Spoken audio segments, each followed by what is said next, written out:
All right, today we're gonna bring you a set of pickleball rackets and the actual balls and some extra grips. Now we're gonna take these out to the park today and try them on.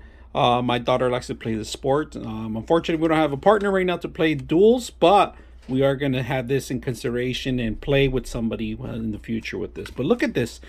Paddings are really carbon fiber in the middle, so they're really light. The grip itself, it's all leather based grips, all right, and rubber mix, all right. So, and they give you extra ones just in case they get loose. And of course, everything you need is included except for the net. That's the only thing you're gonna have to include and yourself. So let's go ahead and take them out to the field and see how they work. Hope you guys enjoy the video. Chase it, chase it, chase it.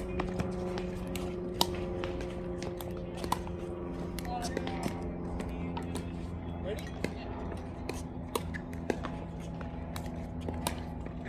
Hey.